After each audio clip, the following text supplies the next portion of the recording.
Alright guys, I'm a little excited today. Why?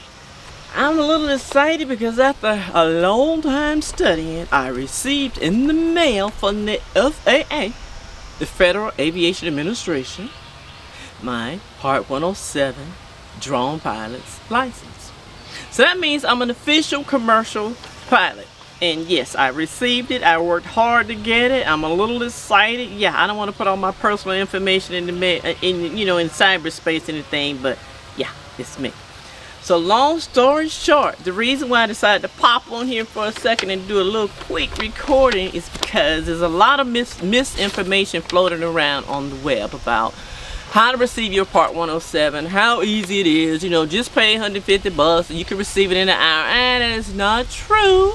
Don't get me wrong, anything is possible. There's always an exception to the rule, but to receive your drone pilot's license, first of all, I don't think you really want to memorize this. This is not the kind of thing that you memorize it, in my opinion. You need to understand and comprehend it so you can navigate in the airspace and be compliant and not have any problems, no fines, be in the wrong place, doing the wrong thing, because there are too many pilots doing silly things that are creating problems and making it hard for people that are trying to be honest about navigating the airspace. Okay, with that being said, I just want to clear up a few things that are not true beyond people saying you can receive it in an hour.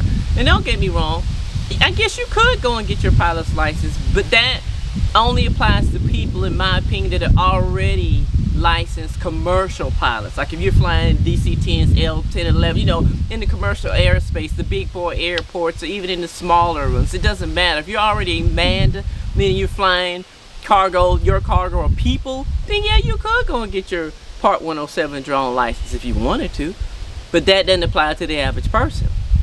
Okay, with that being said, I just think I'm gonna try to clear up a few misunderstandings. On top of it, I think I'm gonna come back later on and share what I went through, maybe to help you out if it's something you want to do. It's like I got a drone and I had no idea where it would make me end up at. I just thought I'd get my drone, just go fly, have a good time and get some footage, and it turned out that way. So long story short, it took me about, honestly, off and on, about 9 months. Not 9 months of consistently studying for the test, no. Really 9 months was me trying to convince myself that I could do it. Because it's a lot of information, and it's technical information, science information, physics, astronomy, military time, Zulu time. There's a lot of things that come into receiving your license other than just, oh my gosh, I want to go take some pretty drone pictures and get paid. Doesn't work that way. Just like with any other entity that you would want to get involved into. So anyway, long story short, I consider myself self-taught. I did teach myself all what I thought was all the ins and outs. And then when I took like a little pretend test, there was so much information on this test that I had not seen before. Until I knew, no, I'm not ready. And yes, the drone test is another misconception. People saying the test is $150. No, it's not. It's $175 as of this year anyway. And I took my test March of 2026, so it's like a month ago. And I only received my certificate in the mail today because, first of all, the government was shut down.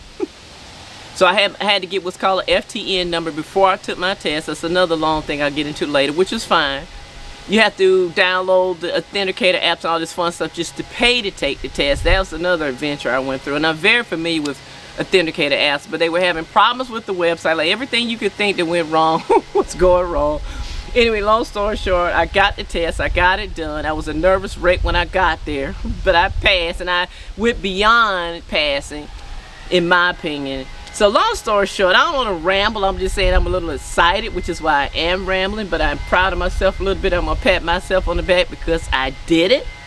And for a long time, especially when I got to the point beyond the principles of aviation, you got the parts of the plane that make everything fly. You have to understand balance. You have to understand everything. Balance, navigation, weather, operations, management, compliance on different levels about what you can or cannot do, airspace classifications from class B, C, D, E, and G. It's just a lot of information that I had no idea I was going to get into, but once I got into it, I kind of enjoyed it in a bizarre way. So long story short, I want to clear up a few misconceptions, which I'm going to follow up later. And I just want to share with you guys that before you run and go take a test because someone makes it seem like you can just take this test and an hour later be flying with a Part 107, consider the source.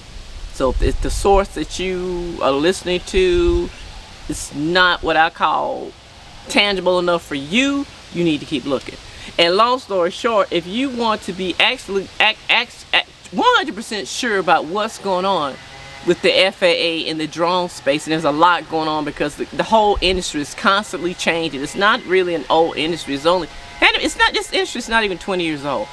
The license was not even available to the public until as of recently. Before, when it was started, the Part 107 was actually something different, but was only available to commercial pilots. It wasn't even available to the general public. So that's another story I get into later. But long story short, just consider the source. Do a little bit of homework before you just run and take a course and believing that you'll be able to get your license overnight.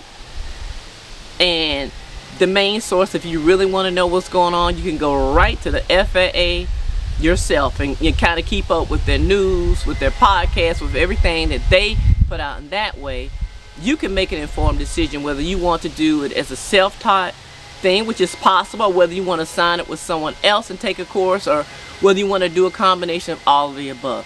But regardless of what you decide to do, if you're going to take the test, I'm going to wish you much luck, much success, and if I did it, I know you can do it. Anyway, that's all I have for today. Go ahead and get that license so you can get into navigational airspace and get some good footage and figure out how to make a business out of this thing. Get your Part 107. But don't take it as something that's all lighthearted and just not take it as serious as it is, because first of all, it's the federal government. Do you really think it's going to be an overnight no-brainer? Okay. Anyway, that's all I'm sharing. Yes, I'm excited and I'm rambling because I got it and I did it. I got my Part 107. I'm going to get out here with the kids. I'm going to be the grandmama flying right out here with the children with my drone. So look for me in the atmosphere above, and I will see you guys later. Good luck. Part 107, baby, Part 107. I did it and I got my Part 107. Let me stop acting silly. But I got it.